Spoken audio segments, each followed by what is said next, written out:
Andy, me fais pas ça. Si tu meurs, tes parents vont me tuer. Je te jure que si... Stacy! C'est quoi ce truc? Stacy vient de transformer le lac en mer rouge. Je marche vers la plage en tremblant. Lydia arrive avec le seul cadeau qu'elle avait préparé. Face à sa fausse inquiétude, je la repousse violemment. T'es hyper humiliant. Andy m'a regardé Comme une meuf badass, c'est ce que tout le monde a pensé. Je m'en tape, c'est terminé, vas-y. Si, réfléchis. C'est fait. Alors vas-y. Mais Lydia se contente de regarder son téléphone avec indifférence. T'as qu'à rester avec tes nouveaux amis.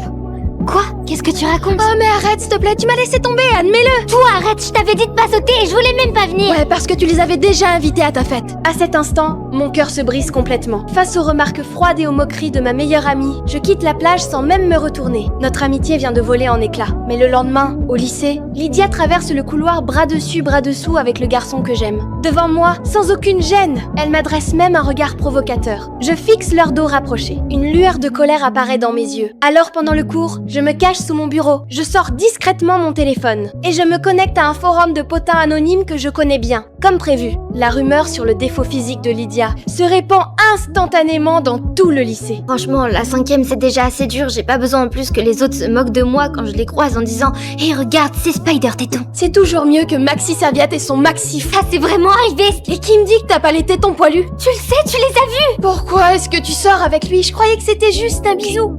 Et arrête d'imiter Rabin Rebecca devant Andy, c'est mon imitation, espèce de grosse copieuse. Mais ce n'était que le début de ma vengeance. J'ai décidé de reprendre Andy définitivement. Le lendemain, je passe du temps avec Andy et sa grand-mère à faire un puzzle. Tout en lui posant quelques questions l'air de rien, Andy ne se méfie absolument pas et commence à raconter les secrets de Lydia. Elle m'a dit qu'elle en avait embrassé d'autres avant moi. Colonie de vacances. Ouais. Tu trouves vraiment que sa technique lèvres pincées montre qu'elle a de l'expérience? Non, on dirait qu'elle embrasse une peluche ou je sais pas quoi. En plus, dès que je bouge ma main, elle rigole de dingue. Elle est archi chatouilleuse.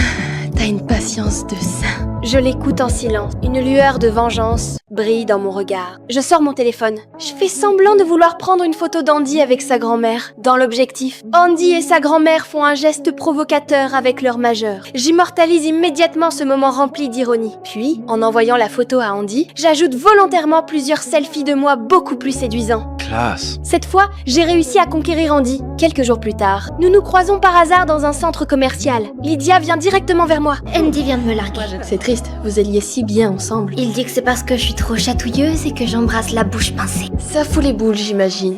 On lui aurait dit que j'avais jamais embrassé aucun garçon et que je mentais. Bah, c'est vrai, t'as menti alors. Mais les mots qu'elle prononce ensuite révèlent immédiatement mon mensonge. Enfin bon, face aux accusations de Lydia, je ne ressens